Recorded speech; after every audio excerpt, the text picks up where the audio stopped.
Good morning, everyone, and welcome once again to All Around America, the show that explores interesting places in our country. This is your host, J.D. Rivera, welcoming you to one of America's great cities, Chicago, Illinois. You can feel its energy from its busy sidewalks to the top of its magnificent skyscrapers. With me is our guide, Jackie Williams. Welcome to the show, Jackie. Glad to be here, J.D., and ready to take on the town. Where shall we start? How about kicking our visit off with a little history, Jackie? Sure enough. Most of what you see now can be attributed to the famous Chicago fire of 1871. What do you mean? Well, in a nutshell, there was an enormous fire that completely destroyed the city. That was on October 8th, 1871. After that, the city had a huge building boom. Chicago basically arose from the ashes, like a phoenix. The beautiful skyscrapers and gorgeous architecture that you see today are the result. Quite a story. I'm sure our listeners have lots of questions, so let's take the first call. From Birmingham, Alabama, you're on the air. Thanks for taking my call.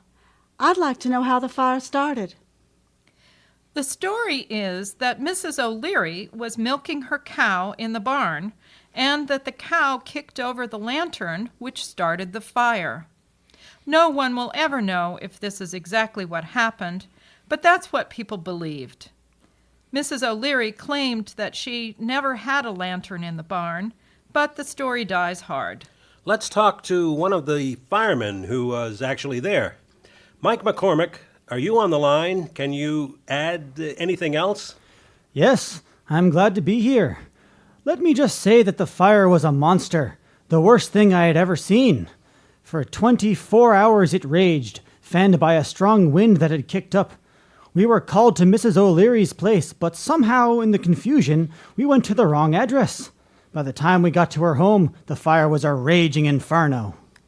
So what was the extent of the damage? It killed 300 people and made 100,000 homeless. The cost was $200 million in property destroyed. It was an absolute nightmare. The city was in ruins.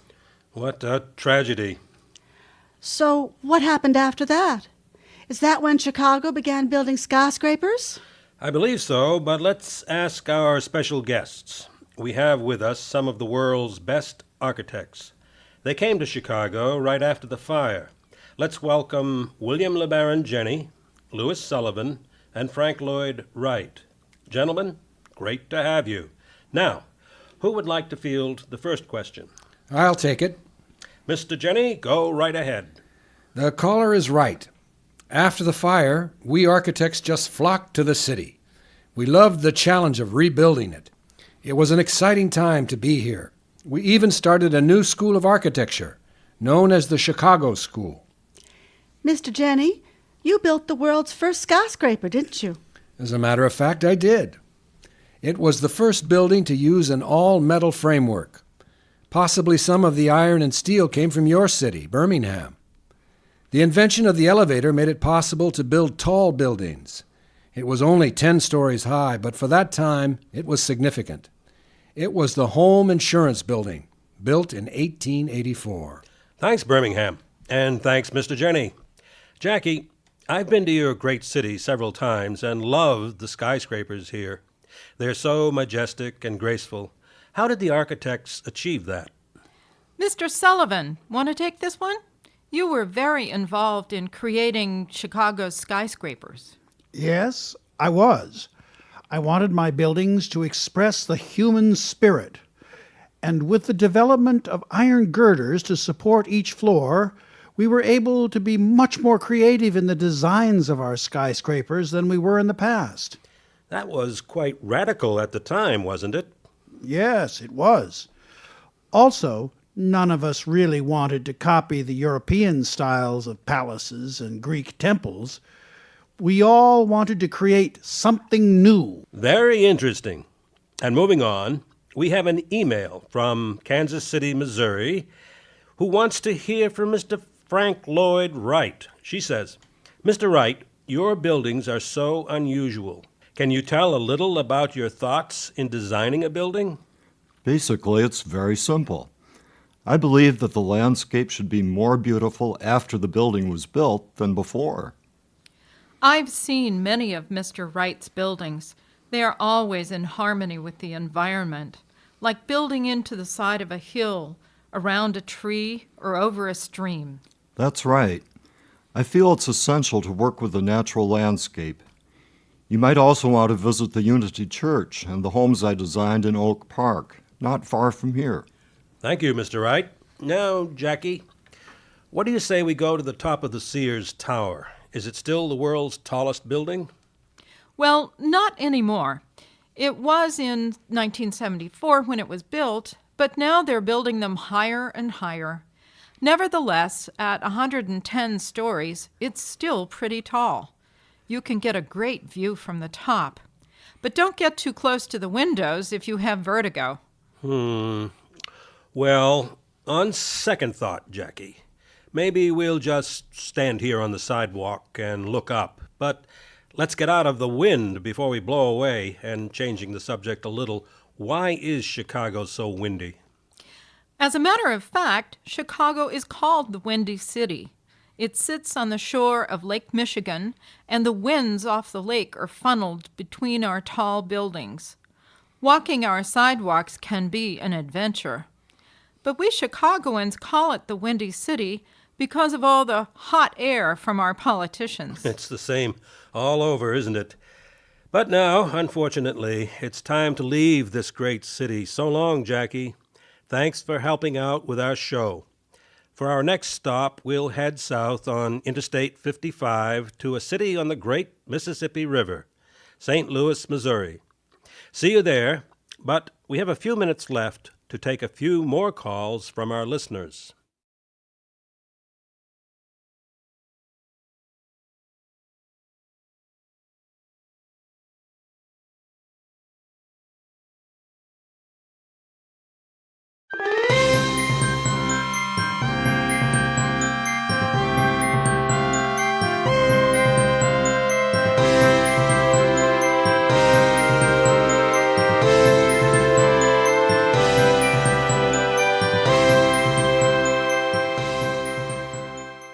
This is J.D. Rivera, welcoming you to another interesting stop on our journey all around America. Today, we are in St. Louis, Missouri, the city known as the Gateway to the West, and with me is our guide, Marty Morelli. Marty, why is St. Louis important? Well, historically, it was the gateway to the West. In fact, this is where the explorers, Lewis and Clark, began and ended their famous expedition to the Pacific. After that, St. Louis became the starting place for pioneers traveling westward to settle this country. Marty, I think this might be a good time to introduce a couple of those travelers. We are delighted to have with us Meriwether Lewis and William Clark from that famous expedition. Gentlemen, it's good to have you here.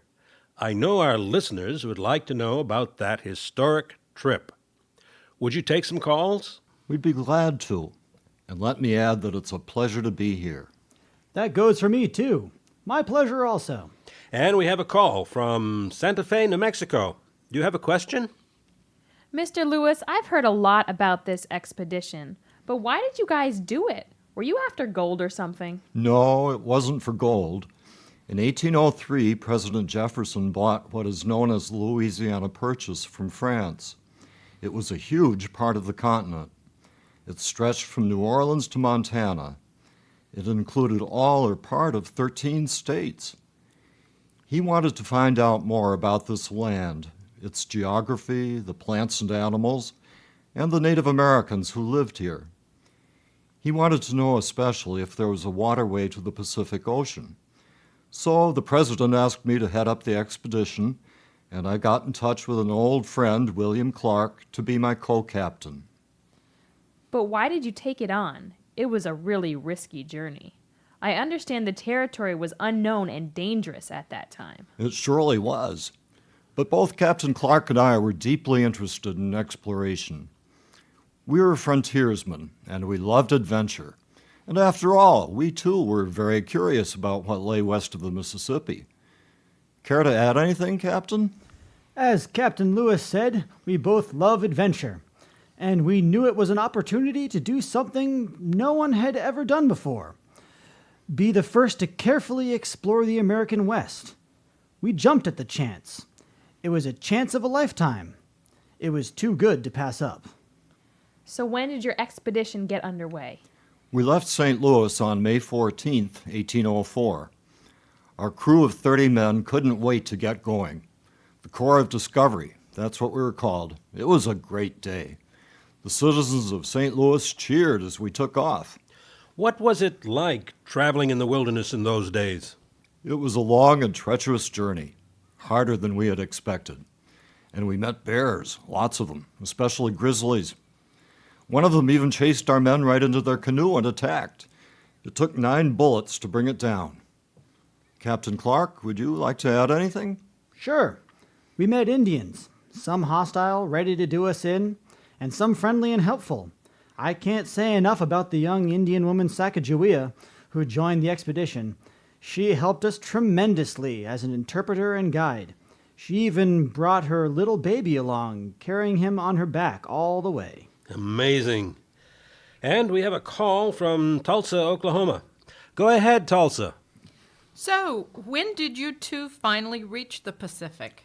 More than a year later, on November 7th, 1805, and I can tell you we were overjoyed. But spending the winter there was another matter. It was absolutely depressing. It rained for weeks on end. We sure were glad to get back to St. Louis a year later. That was on September 23rd, 1806. I'll bet they were glad to see you. Indeed. Until we returned, no one knew whether we were dead or alive. The whole city came out to greet us. They yelled and cheered and shot their guns into the air. We had a huge party that night. What a great welcome. And after that, it seems that others realized it could be done and wanted to go west. Yes, they'd heard about the great farmland and they wanted to settle in the wide open spaces. Captains Lewis and Clark, thanks so much for being on our show. Did you have another question, Tulsa? This question is for Marty Morelli. I've been to St. Louis, and I was really impressed by the Jefferson National Expansion Memorial with its wonderful gateway arch. As a matter of fact, I took a ride right to the top. Can you tell me a little about how it all came about? Sure, but first, let me say that the Gateway Arch stands on almost the exact spot from which Lewis and Clark launched their expedition. Now, about the park itself. In 1933, a group of influential citizens got together to create the Jefferson National Expansion Memorial. They wanted to honor Thomas Jefferson, the Louisiana Purchase, and the pioneers who settled the West. Marty, here's an email from Newark, New Jersey.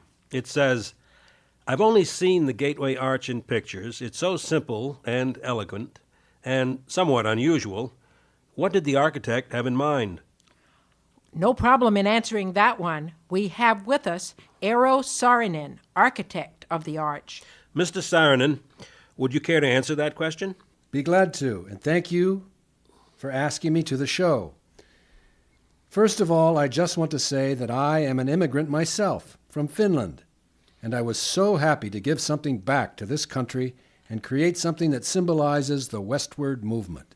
But why an arch? Why not? An arch is a door, and St. Louis was the door for those who passed through here and dared to go west for a new life.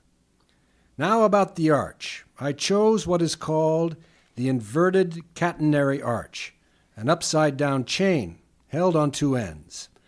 I have always liked the Roman triumphal arch, so that was my inspiration. My arch would be a gateway to a new life. Most interesting. I love the arch. When the Mississippi flooded in the summer of 1993, we took inspiration and courage from it. It stayed open all during that awful time. It never closed, even though part of its stairway was underwater, just as many of our homes were. Mr. Saarinen, we here in St. Louis are very proud of your great achievement. Thank you. And thank you for inviting me today. It's a real pleasure to know that all around America has stopped at the Arch in St. Louis. Well, folks, that brings our show to an end. We have to conclude this most interesting visit to a great little city. Thank you, guests. Thank you, callers. And goodbye until next week, when we'll follow in the footsteps of Lewis and Clark up the Missouri River to South Dakota. But there's still time for a few more calls.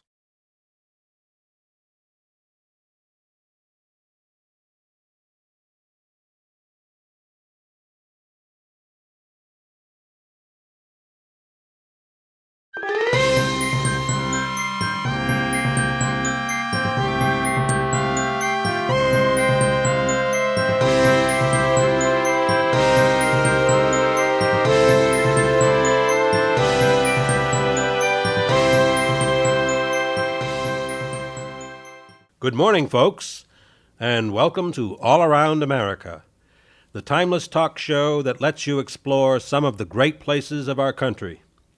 Today, we're at another incredible location, Mount Rushmore in the Black Hills of South Dakota. With us, we have Erin Carlson, our guide. Welcome to the show, Erin. Glad to be here. And we also have with us a special guest, Gutzon Borglum, sculptor of Mount Rushmore. Welcome to the show, Mr. Borglum. Are the two of you ready to answer some questions from our listening audience? Yes, I'd be glad to.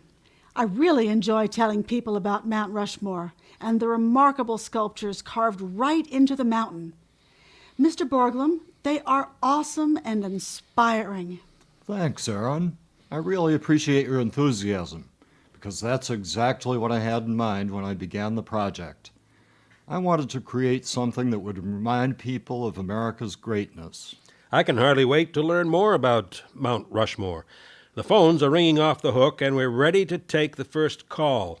From Raleigh, North Carolina, you're on the air. I really enjoy your show, J.D. What is Mount Rushmore anyway? What kind of sculptures are carved into the mountain? Mount Rushmore is a mountain in the southwest region of South Dakota, near Rapid City. The heads of 4 U.S. presidents, George Washington, Thomas Jefferson, Theodore Roosevelt, and Abraham Lincoln, are carved into this mountain. Can you tell us why you chose these 4 presidents? Yes, be glad to. I felt that these 4 presidents would remind people of America's greatness, its birth, represented by Washington, its growth, Jefferson, its preservation, Lincoln, and its development, Roosevelt. For me, these presidents expressed America's vision. How big are the figures in Mount Rushmore? Each president's face is 60 feet tall. That's as tall as a 3-story building, and each is 20 feet wide. I wanted to make the presidents look powerful, just like our country, but noble-looking, too. So could you tell us a little about how you actually made these sculptures? Well, of course. We used models to work from. 1 inch equaled 1 foot on the actual carving. We didn't have any fancy equipment like you do now. The mountain is granite, hard white rock, so we had to use dynamite. It was dangerous work, touch and go. Thanks for your call, Raleigh. And now a call from Dover in the state of Delaware, America's first state. Hi, JD. May I talk to one of the stonecutters who worked on Mount Rushmore? Erin, I believe you invited a worker to be here. I did. Let me introduce Raphael Sebastiani. I was one of the workers. Does somebody have a question? Yes, I do. Mr. Borglum said that the project was important to the nation as a reminder of America's greatness. Did you feel the same way when you worked on it? Not at first. You see, this was 1927, and the whole country was out of work. It was the Depression, so we were glad to have a job, any job. But as time went by, we got caught up in the whole thing. As we began to see the faces of the 4 presidents, we knew we were creating something special, a national treasure. What exactly did you do, Mr. Sebastiani? I did Lincoln's beard and Roosevelt's hair, among other things. Even today, when I look at those sculptures, I feel a special pride. I'm sure you do, Raphael. I really get a kick out of talking to people like you who were actually there. Thanks for being with us.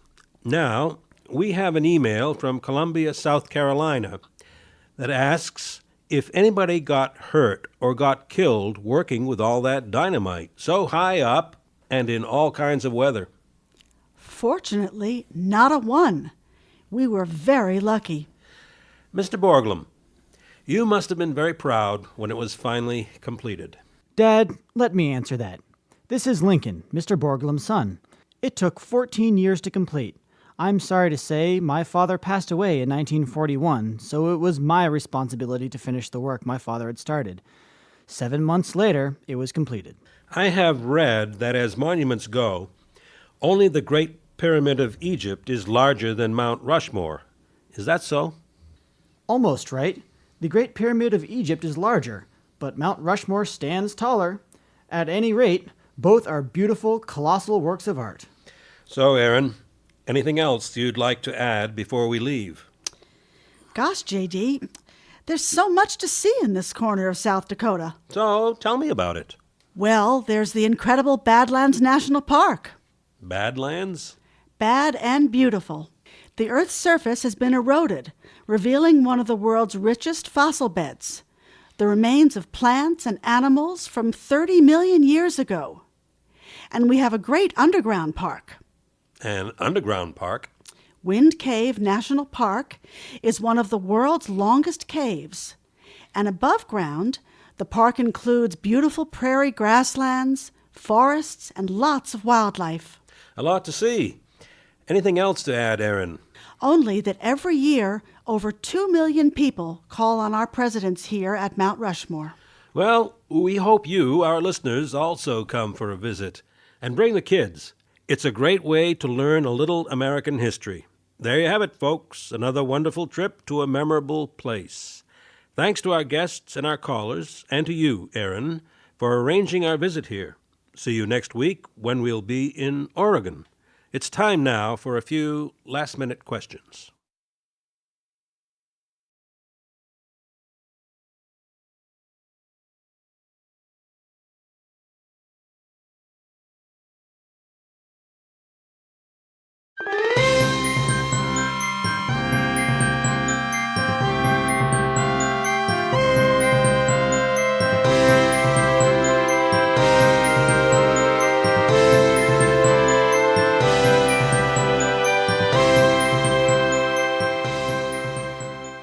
This is J.D. Rivera with All Around America, the Timeless Talk Show. We're in the state of Oregon at the National Historic Oregon Trail Interpretive Center. We're just outside Baker City on a hill, looking down at a section of the old Oregon Trail. We can still see traces of the trail where thousands of wagons passed by. But why? I've asked a local expert to help us understand. Nancy Walker, tell us about yourself. Well, I grew up here in Baker, and I became fascinated by what happened on our doorstep over 150 years ago. Now I'm a volunteer worker here at the center, and I just love telling visitors about this historic trail. So, how about a thumbnail sketch of what happened? Whew, there's so much to say. How can I boil it down? The trail begins in Independence, Missouri, and ends near Portland, where the Willamette River joins the Columbia. It's about 2,000 miles long. Excuse me, Nancy, but we already have a caller from the Willamette Valley. Go ahead, Eugene, Oregon. Hello. I'm absolutely thrilled that you have featured the Oregon Trail on your program. It's an amazing page in the history of this country. I couldn't agree more with your caller. It is amazing. My ancestors made that trip in 1843, 2,000 miles, with 2 children, a wagon, 6 oxen, and 2 cows. And we, at All Around America, followed that trail. Let me tell you, it's a long way, even in our comfortable van, and we didn't have 2 kids in the back seat. So, caller, how long did it take them? Including our side trip to Mount Rushmore, it took us 4 days. Months, usually about 5. Remember, they could only go as fast as their feet and their oxen could go. maybe 2 miles an hour on the flat stretches. Thanks for calling. Now, Nancy, tell us a little about the history of this trail. What's it all about? It's about furs, farms, and religion. What do you mean? At first, nobody was very interested in Oregon Territory. The British controlled it, but American fur traders began to move in. John Jacob Astor's men founded Astoria at the mouth of the Columbia in 1811, and in 1812 one of his men, Robert Stewart, with a small group of men headed east to tell Astor that one of his ships had been lost. So, Stewart traveled the trail backwards, so to speak, and I've asked him to speak to us and tell about his adventure. Are you there, Mr. Stewart? I am. Thanks for having me on the show. It's good to know that someone recognizes what I did. And that was? I discovered the famous South Pass. We knew there was a huge barrier awaiting us as we approached the Continental Divide, huge mountains to cross. But we found a gap in Wyoming Territory, just south of the Wind River Range. We realized that wagons could make it through the gap, and when we got to St. Louis, we told everybody. J.D. and Robert, let me point out that nobody paid much attention until 20 years later when Captain Benjamin Bonneville crossed the pass with wagons. Eventually, he went on to the Columbia River. Then the word started to spread, and the wagon trains began to travel the trail. And they built and named a dam on the Columbia after him. But nobody named the South Pass after me. Well, belated thanks for what you did, and thanks for being on the show. You helped make history. And so he did. 4 years after that, Dr. Marcus Whitman joined a group of fur traders and headed west. His goal was to bring Christianity to the Indians. But what was really important was he took his wife with him, as well as another missionary and his wife, Eliza Spalding. And Narcissa Whitman is here to tell us about it. Thank you for this chance to tell our story. Still to this day, I thank God that we made it all the way to the Columbia. It wasn't easy, was it? Not at all. But I thought of our trip as our honeymoon. And in fact, by the time we reached the Snake River in Idaho, I was pregnant. And your wonderful letters back home persuaded others that women and even children could make it. But you didn't go all the way. No, we stopped and established a mission on the Walla Walla River to serve the Indians. And so, that was the beginning of a huge migration, thousands of wagons heading west. By this time, they were headed for the rich land of the Willamette Valley, where, it was said, farmers could prosper and life would be wonderful. Over 300,000 made the journey, and at least 30,000 died along the way. Excuse me, Nancy. We have a caller. Hello there, Portland. How's the weather there? We'll be there tomorrow to catch a flight. The weather here is fine, but I'm calling from Portland, Maine, not Portland, Oregon. Oh, well, anyway, welcome to the show. What's on your mind? I want to know why there were so many deaths. Accidents and cholera. A few were killed in Indian attacks, but really not that many. Some drowned, and many were killed by loaded guns going off accidentally. However, the dreaded disease cholera was the number one fear. Why cholera? I thought you got that from drinking contaminated water. Weren't the rivers in the West clear and clean? The pioneers brought the disease with them from St. Louis, and when it struck, it killed quickly. They just weren't careful at their campsites. As one wagon train left a campsite, it left behind garbage, dead bodies, and water infected with cholera bacteria. And the next wagon train camped in the middle of all this filth. We have time for one more question, Portland. I know this is a big question, but what can you tell us about how this affected the native populations along the way? The American Indians, who called the West their home. Essentially, it is a sad story. At first, the Indians were fascinated with the things the pioneers brought with them, and they wanted these Western things: medicine, pots, pans, firearms, and the magic that these white people must possess.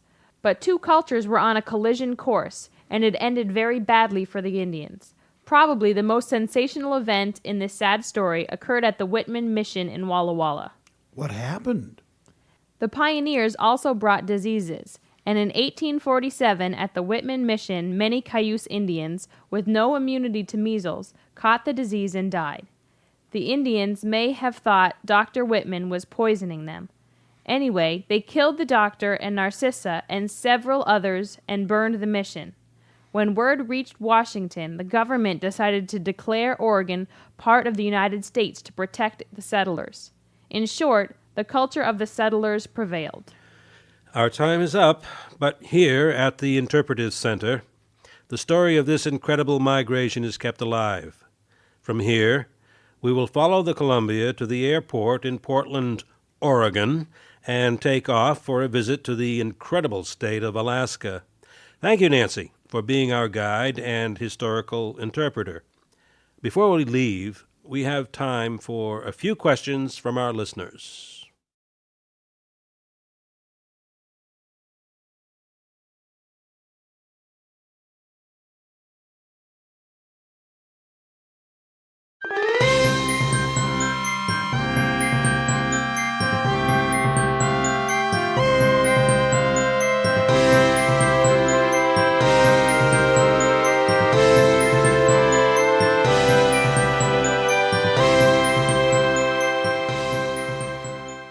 Good morning, friends, and welcome to our show, All Around America. You won't believe the incredible place we are broadcasting from today. It's the gorgeous state of Alaska. If you want to learn the fascinating history of this state, see the highest mountain and largest glacier in North America, not to mention all kinds of wildlife, this is absolutely the place to be. Right, Jan? Right you are, J.D. We have everything here in Alaska and on a grand scale. It is the biggest state. As a matter of fact, the name Alaska, or Alyeska, means great land in the language of the Aleut people. Ladies and gentlemen, I am talking to our Alaskan guide, Jan Harris. Welcome to the show, Jan, and let's get started right away and take calls from our listening audience. So go ahead, Nashville. Love your show, J.D. I'm interested in history, and I understand that at one time Alaska belonged to Russia. How did that happen? We have with us Vitus Bering, who can speak to that. Mr. Bering, can you answer that question? First, let me say that I am from Denmark, not Russia. But I was employed by the Russians to explore and map the Siberian coast. On my first voyage in 1728, I found the strait that separates Siberia and Alaska. And later, in 1741, I discovered the coast of Alaska. So the Russians settled in that area? But why? Nothing was there except wilderness. It was indeed a cold and dangerous place. I wrecked my ship on an island, and I died there. But I can tell you, there was much in Alaska. After my discovery, the Russians discovered seal and otter furs like they had never seen before. They were luxurious and most beautiful. They knew they would bring a good price on the market, so they established a fur trading post. Soon after, Russians began settling there. Thank you, Mr. Bering. Since the strait and the sea are named for you, your name lives on. I'd like to add a few words, if I may. Tragically, those who settled here enslaved my people, the Aleuts. They forced them into hard labor hunting for fur. Many died. It was a terrible time in Alaska's history. Tragic indeed. You have another question, Nashville? So how come Alaska was sold to the U.S.? Mr. Seward, would you like to answer that? We have with us today William Seward, who was the U.S. Secretary of State and who negotiated the sale at that time. Welcome to the show, Mr. Seward. Thank you. That was in 1867, and the Russians had approached us on several occasions with an offer to sell. Their country had huge debts from the Crimean War. In addition, the seals had been overhunted, and the bottom had fallen out of the fur business. They wanted to get rid of Alaska. We bought the land for $7.2 million at 2 cents an acre. That was quite a deal. Yes, but most Americans didn't think so. They called Alaska Seward's Icebox and Seward's Folly. The newspapers had all kinds of cartoons making fun of the sale. One had me shaking hands with a polar bear. But I knew buying Alaska was good for the country, and then, a few years later, gold was discovered in 1896. Our next caller is from Boise, Idaho. You're on the air. That's what I want to talk about, gold. My great-grandfather went looking for it in Alaska. May I speak with one of the gold prospectors? Did they actually find gold, or was it just a pipe dream? Joe McDonald, are you there? You were one of the early prospectors, weren't you? Was there any gold? Sure was. We found gold and lots of it, but that's because we were there first. There were many gold strikes, mostly around the Klondike and Yukon rivers. You can't believe the flood of humanity that came looking for gold. There was a virtual stampede. Why, between 1890 and 1900, the population doubled. What a life it must have been. Everybody rushing to Alaska to strike it rich. What was that like? It was sheer misery. Alaska was a wild country. Few towns and no roads. You had to be pretty hardy to survive. Why, walking up mountains with everything you owned on your back was almost enough to kill a man. It was no picnic, let me tell you. Bad food, miserable weather, dangerous animals, and on top of all that, greedy merchants who tried to take you for every cent you had. It was a rough life, to say the least. Let me add that today, hikers can take the Trail of Misery, which is the actual trail that the early prospectors traveled on to get to the gold towns. It's been turned into the Klondike Gold Rush National Historical Park in Skagway. Thanks for being on the show, Joe. Now we have an email from Buffalo, New York, that asks, who lives in Alaska today? Mainly Eskimos? Oh no. Roughly 75% are whites, and only about 15% are Native Alaskans, such as Native Indian tribes and Eskimos. The rest are a mixture of people from all over the world. And by the way, Eskimos prefer to be called Inuit, which in their language means the people. Quite a history lesson we're getting today. But Jan, tell us more about Alaska today. Do you get a lot of visitors? Yes, we do. Next to fishing and oil, tourism is our principal industry. People want to see the glaciers, the mountains, and the wildlife. Does Alaska have any national parks? You bet. We have 8. And thousands of visitors want to climb Mount McKinley, North America's highest mountain, in Denali National Park. Others prefer a cruise from which they can look at the stupendous glaciers. And we have the famous Iditarod dog sled race from Anchorage to Nome. Mushers, that's what we call dog sledders, come from all over the world to compete. And you haven't even mentioned the Arctic Circle, where in summer it's actually light 24 hours a day. That's true. At that time, we have all kinds of special native art and dance festivals, writing conferences, even a midnight baseball game to celebrate the 24 hours of daylight. What a great place to visit. Folks, you need time, lots of time, to visit this great state. Jan tells me there are 3 million lakes, 1,800 islands, and 5,000 glaciers. Sadly, we have to bid goodbye to our 49th state and remind you to join us at another great place when All Around America takes to the air again for a flight south to our 50th state, Hawaii, a state that is so different from Alaska. So, listeners, before we leave, what else would you like to know about Alaska?